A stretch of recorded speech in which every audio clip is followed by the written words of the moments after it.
ባገናኝነት ነው ከንጉሶቹ ዘመን ጀምሮ የነበረው አንድን ሐሳብ አንድ ፍላጎት ያንን ግለሰብ ነው ያንድን ቡድን የበላይነት ለማስፈን በጉልበት መሄዱ ነገሮችን ያወሳሰበ ሄደ የብሔር ፖለቲካ የሚለውን አይደንቲቲ ፖለቲክስ ከሆነ በአለም ላይ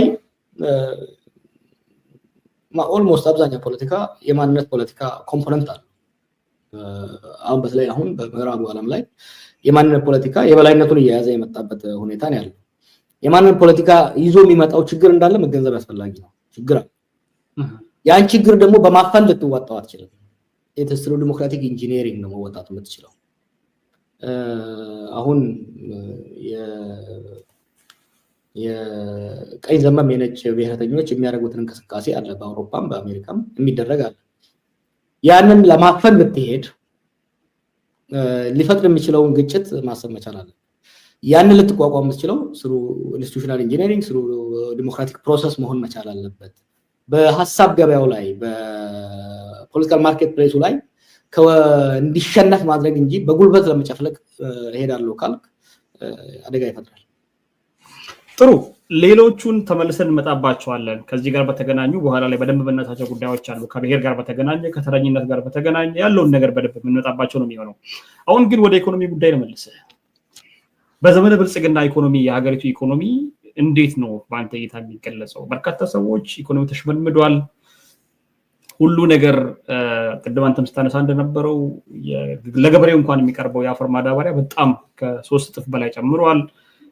የሰራተኞች ኑሮ ደረጃ ወርዶ ብዙ ነገር የሚገልጹ ሰዎች አሉ መምህራን ጭምር ከተማሪዎቻቸው ጋር ተሰልፈው መንግስት በሚያቀርበው ምግብ እስከ መመገብ የደረሱበት ሁኔታን የኢኮኖሚው ውድቀትና የኑሮ መጋሸብን በዛ ደረጃ ይገልጹታል ብልጽግና ደግሞ በደብል ዲጂት ነው እያደግን ያለ ነው ከዚህ ቀደም ከነበረው ተጨማሪ በጣም ብዙ ነገር አድርገናል ከዛም አልፎ ተርፎ ይሄ ሰሞኑንም የምንከተለው የኢኮኖሚ ፖሊሲ አገሪቱን ለብልጽግና አድርሷታል ብልጽግና ላይ ነው ይላሉ ቀደም ባነሳው ለመንገድ ለዚህም የገነቧቸውን ፏፏቴዎችና የተገነቡትን ሪዞርቶች እያነሱ ይሄ የኢኮኖሚ እድገት መገለጫ ነው ብሎ ያነሳሉ ላንተ የአገሪቱ ኢኮኖሚ ዛሬ ምን ላይ ነው ያለው እንግዲህ ለዲቴይልድ አናሊሲስ ለፕሮፌሽናል ኢኮኖሚስቶችን ማናገር ይበጃል ከፖለቲካው አንፃር ስታየው የኢትዮጵያ ኢኮኖሚ መዳከም የጀመረው ኦልሞስት ላለፉት 12 አመታት በላይ ኢኮኖሚው እየተዳከመ ነው እየሄደ ያለው ከአትሊስት ከ2012 ጀምሮ የጂዲፒ እድገቱን ራሱ ታየው ዳውንዋርድ ትራጀክቶሪ የሚያሳይ ምንድነው የተፈጠረው ብለን ማየት መቻል አለብን ከፖለቲካው ጋር ስለሚያያዝ መለስ ሲሞት የፖለቲካ ቀውሱ ኢንተርናል ቀውሱ ጀመረ መለስ ሲሞት ትልልቅ ፕሮጀክቶችን አስጀምሮ ነበር ሜጋ ፕሮጀክቶችን አስጀምሮ ነበር የህዳሴውን ግድብ ብቻ ሳይሆን የተለያዩ ስኳር ፋብሪካዎችን ኢንዱስትሪያል ፓርክ ብዙ ነገሮችን የማዳበሪያ ፋብሪካዎችን አስጀምሮ ነበር የነበረው ሐሳብ ምንድነው ተዚላል ግብርና መር ኢኮኖሚ ተሰራ ከዛ ወደ ኢንዱስትሪያላይዜሽን ሊሻገራለን በሚል እነዚህ ትልልቅ ኢንዱስትሪዎች ትልልቅ ፕሮጀክቶች ተጀመሩ ችግሩ ምንድነው የፖለቲካ ሁኔታውን ሳያስተካክለው ስለሆነ ይሄን ነገር ያስጀመረው እሱ ሲሞት እነዚህን ፕሮጀክቶች እንዲመሩ ኃላፊነት የተሰጣቸው የነበሩ የሲቪልና የወታደራዊ አመራሮች የየራሳቸው ኩባንያ ነው ያደረጉት ከፍተኛ የሆነ የሙስና ተንሰራፋበት እነዚህ ፕሮጀክቶች ወይ አልተጠናቀቁም ወይ ደግሞ ሲጠናቀቁም የሚጠበቀውን ምርታማነት ማስገኘት አልቻሉም እነዚህ ፕሮጀክቶች በከፍተኛ ብድር ነው የተሰሩት እነዚህ ፕሮጀክቶች ከተሰሩ በኋላ ወይ በማይ አንዳንድ አሁን ለምሳሌ ያሉ የስኳር ፋብሪካዎች ነው 20 30 40 አመት ሌላ ሀገር የሰራ ፋብሪካ በአዲስ መልኩ መጥቶ ስለተቀጠለ በአንድ ወር በሁለት ወር ውስጥ የተሰበረ ማለት እና አይደለም ትርፍ ሊያመጣ ብድሩን መክፈል አልቻሉም እነዚህ ፋብሪካዎች ያለው አፈር ማዳበሪያ ፋብሪካም ትልቅ ገንዘብ ነው የወጣበት ቢሊየንስ ወጥቶበት አላለቀም የህዳሴ ግድብ አሁን የሚመጻደቁበት ራሱ ተወስድ ኢኒሻል ከተጀመረበት በስንት ጥም ነው የወጣበት ከብሔራዊ ደህንነት ወይ ከናሽናል ሴኩሪቲ አንፃር ጥቅም ሊኖረው ይችላል እንጂ ኢኮኖሚካሊ ሊኖረው የሚችለው እስካሁን ካወጣንበት እስካሁን የወጣበትን ወጪ ለመመለስ በጣም ብዙ አመት ይፈጅበታል ማለት ነው ሶ እስከ ፌር ለመሆን ነው ከናቢ በፊትም ኢኮኖሚው ችግር ውስጥ ገብቶ ነበር የፖለቲካ ቀውሱ ኢኮኖሚው ችግር ውስጥ ፈጠረው ችግር ውስጥ ከተተው ናቢ ወደ ስልጣን ከመጡ በኋላ እነዚህ ችግሮች መፍትሄ ማድረግ ሲገባ አንደኛ ሙስና ኦፊሻል ከቨር አገኘ ኦፊሻል ተቀባይነት አገኘ አሁን ያለው ሙስና እኮ ሙስና ልትለው አትችልም ዴይ ላይት ሮበሪ የቀን ዝርፊያ ነው እየተካሄደ ያለው አንድ ሌላው ደግሞ እነዛ ፕሮጀክቶች ወይ በቆሙበት እንዲቀሩ ሆነ አጥንት 10 ምናምን ሱከር ፋብሪካዊ ነበሩ እንዲገነቡ የታሰቡት ከነሱ ውስጥ አሁን የሚሰራው እኮ አንድ ወይ ሁለት ቢሆን ብድር አለባቸው ብድራቸው መክፈል አልቻሉም እዳ በእዳ ሆነ አገሪቷ ማለት ነው ምርታማነቱ እየጠፋ ሄደ ከዛ ወዲህ ጦርነቱ በትግራይ ብቻ አይ ቲንክ የሰማሁት 28 ቢሊዮን ዶላር የሚወርቅ ኪሳራ ደረሰበት አማራ ክልል ባለፈው ሳምንት ነው ሁለት ሳምንት በፊት መልሶ ለገባት 10 ቢሊዮን ያስፈልጋል የተባለው አማራ ክልል ያን ያህል ካስፈልገ ኦሮሚያ ውስጥ ከነበረው ውድመት አንፃር የደረሰውን መገመት አዳገት so we're talking billions of dollars ያስፈልጋል መልሰን የነበርንበት ቦታ ላይ 2018 የነበርንበት ቦታ ላይ ለመድረስ ከፍተኛ ገንዘብ ያስፈልጋል ያን ገንዘብ ግን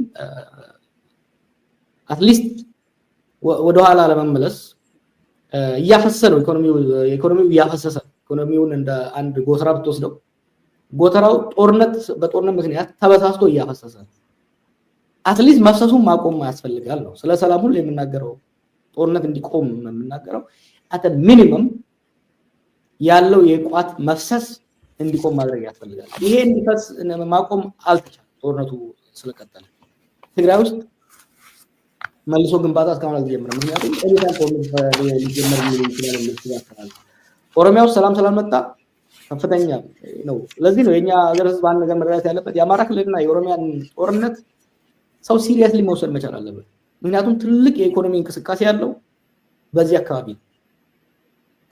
አካባቢ ገበሬው አርሶ መውጣት አልቻለም የንግድ እንቅስቃሴ ቆሟል አይተ እንደሆነ አሁን ባለፈው ከዚህ ከሰሊጥ የሚያመርተው አካባቢ ከጎንደር ከሁመራ አካባቢ ሲመጣ የነበረ ማአት መኪና ሲነዳ አይታል ይሄ እንግዲህ በሚዲያ ያየነው ነው የማይንቀሳቀሰው በዚህ ምክንያት አብዛኛው ምርት በኮንትሮባንድ መልኩ በሱዳን ነው የሚወጣው በደቡብ ኦሮሚያም እንደዚሁ ነው አብዛኛው ምርት በኮንትሮባንድ መልኩ ነው የሚወጣው ሶ ሀገር ወይ አይመርትም ወይ የመረተው ፕሮፐር በሆነ መልኩ እየተነገደ አይደለም ያለው ይሄ የኢኮኖሚውን እያመናመነው እያዳከመው ነው ያለው ከዛ የተረፈውንስ ምንድነው እየተጠቀሙበት ያለው ከዛ የተረፈውን ደግሞ ፓርኮች ላይ ቤተ መንግስቶች ላይ እና በልጅ ነገሮች ላይ ነው የሚወጣው ምርታማነትን አይጨምርም የሥራ ዕድልን አይጨምርም እስቲ ታለ ኢኮኖሚስቶችንም ይበል የመንግስት ሰዎችን ባለፉት 7 አመታት የተሰሩ ፕሮጀክቶች ምን ናቸው ስንት የሥራ ዕድል ፈጠሩ ምን ያህልስ ዌልዝ ክሬት አደረጉ ምን ያህል ሀብት ለሀገር ፈጠሩ ፓርኮቹ ሪዞርቶቹ ቀላል ገንዘብ አይደለም የሚወጣባቸው በጣም ቆንጆ ናቸው በጣም መስህብ አላቸው ለምሳሌ ጎርጎራ የሚባል ሰርቷል አማራ ክልል ከፍተኛ ገንዘብ ፈሶበት አይደለም ጎርጎራ ሰው ላሊበላ መሄድ አይችልም ዛሬ ድሮ እኮ ኢትዮጵያ ውስጥ ለምሳሌ ቱሪዝም ትልቁ ቱሪዝም ሄደው ወይ አክሱም ጎንደር ላሊበላ ሶፍ ዑመር አይደለም ዛሬ አክሱም የሚሄድ የለም ጎንደር የሚሄድ የለም ላሊበላ የሚሄድ የለም why because of war so የኢትዮጵያ ኢኮኖሚ ከፍተኛ ችግር ውስጥ አለ ይሄን ኢኮኖሚ መልሶ ለመገንባት አሁን የሚደረገው የብየዳ ስራ ብዙም አያስኬድም የሚያዋጣው አንደኛ ጦርነትን ማስቆም ፈርስት ቲንግ። ጦርነትን ካስቆምክ አትሊስት ፍሰቱን መባከን የሀብት መባከንን መቀነስ ትችላለህ። ከዛ በኋላ ኢኮኖሚ መልሶ መገንባት ሪኮንስትራክሽን መግባት ይቻላል። መልካም። ከዚህ ጋር በተገናኘ ወደ ወታደራዊ አቋም እንመለሳለን። የሀገሪቱን ወታደራዊ አቋም ቅድም ከነበረውና አሁን ወዳለው እንመለሳለን። ብልጽግና በርካታ ነገሮችን ያነጻጽርና ያነሳል። ወታደራዊ ደረጃችንን ስንመለከት ብዙ ትጥቅ ታጥቀናል፣ ተተኳሾች አምርተናል፣ እንዲሁም ድሮንና ጥይት ጭምር ማምረት ጀምረናል የሚለውን ነገር ስንመለከት ነበር የነበረው ሰሞኑን። ኢትዮጵያ ያላትን ወታደራዊ አቋም ቅድም አንተ ስትገልጽ ከኢትዮጵያ አልፎ ለሌሎች አፍሪካ ሀገራትም ወታደር የምትልክና ዋስትና የሆነች ሀገር እንደነበረች ነው ስትገልጽ የነበረው። ዛሬ ያለውን የሀገሪቱን ወታደርና ቁመና ወይ ደግሞ የሀገሪቱን የጦር ሰራዊት ቁመና በምን መንገድ ነው የምትመዝነው? ምን ደረጃ ላይ ነው? የኢትዮጵያ ስቴት ዋር ሜኪንግ አቢሊቲ በጣም ትልቅ ነው። ለጦርነት ሰዎችን የማንቀሳቀስ አቅም በጣም ትልቅ አለው። እሱን አንደርስታንድ ማድረግ አይቻልም። በአሁኑ ጊዜም ፕሮባብሊ በመቶ ሺዎች ያሉ ወታደሮች አሉ በመከላከያ ስር። ከመከላከያ ውጭ በተለያየ አደረጃጀቶች አሉ። በመንግስት ስር ፕሮባብሊ ወደ 2 ሚሊዮን የሚሆን ወታደር እንዳለ ነው የሚገመተው። በፖሊስ በሚሊሻ የታጠቀ ኃይል ማለት። ከዛ ውጭ ደግሞ ቲዲኤፍ፣ ፋኖ፣ ኦኤልኤ ሌሎችም ደግሞ የራሳቸው ኃይል አለ። ኢትዮጵያ ውስጥ አሁን ያለው የታጠቀ ኃይል የጠመንጃ ችግር አይደለም፣ የጥይት ችግር አይደለም ኢትዮጵያ ውስጥ ያለው። ይሄን የኛ ሰው መረዳት አለበት። መንግስት ውስጥ ያሉት ከመንግስት ውስጥ ውጭም ያሉት አሁን ኢትዮጵያ ውስጥ ያለው ችግር የወታደር እጦት አይደለም። አይታችሁ እንደሆነ አሁን በየወሩ ከብር ሸለቆ፣ ከጦል ላይ፣ ከኡርሶ በየወሩ በየሁለት ወሩ በሺዎች ወጣቶች ይወጣሉ። ኢትዮጵያ 130 ሚሊዮን በላይ ህዝብ እንዳላት ይገመታል። ከዚህ ውስጥ አብዛኛው ወጣት ነው። ከ130 ሚሊዮን ውስጥ 10% ራሱ በወታደር እድሜ ውስጥ አለ ብትለው ከ18 እስከ 25 ምናምን ባለው ብትወስደው ራሱ we are talking over 10 million 30 million people። በጣም ትልቅ ኃይል ነው። በጣም ትልቅ እንትን ነው። በዛ ላይ ስራ አጥነት የለም፣ ስራ የለም። ከፍተኛ የስራ አጥነት አለ። ትምህርት ቤት እየገባ አይደለም። በከፍተኛ ደረጃ 3% 4% ነው 5% ነው እያለፈ ያለው። ያለፈው ራሱ ከዩኒቨርሲቲ ወጥቶ ስራ አያገኝም። ወታደር የሚገባ ሰው አጣጣ። ዛሬ ማንም ሰው ካምፕ ቢከፍት ኢትዮጵያ ውስጥ ወታደር ይመሰርታል። ያ ችግር አይደለም፣ ያ አይደለም ችግሩ። የወታደር ቁጥር ችግር ያ አይደለም ችግሩ። እንዳውም የወታደር መብዛት ኢትዮጵያ ችግር ፈጥሯል። ምክንያቱም ዲስኦርጋናይዝድ ቫዮለንስ፣ በተረጋጋ ፖለቲካ የማይመራ በተረጋጋ ፖለቲካዊ ተቋም የማይመራ ኢንስቲቱሽናላይዝድ ያልሆነ ኢንስቲቱሽናል ኦርደር የሌለው ቫዮለንስ ዲስትራክቲቭ ነው። ሀገር ያፈርሳል፣ ሀገር አይገነባም። አንዱ እሱ ነው። ሁለተኛው ከዚሁ ጋር ተያይዞ ለምንድን ነው መከላከያ አማጽያኑን ማሸነፍ ያልቻለው? አማጽያኑን ማሸነፍ አልቻለም። ያልቻለው ቁጥር ስላጣ፣ ጥይት ስላጣ፣ ጠመንጃ ስላጣ አይደለም። የአብይ ሆመቾ ላይ ኤክስፖርት ጀምራለሁ የሚለው ውሸት ተውና እውነት እንኳን ብትል የኢትዮጵያ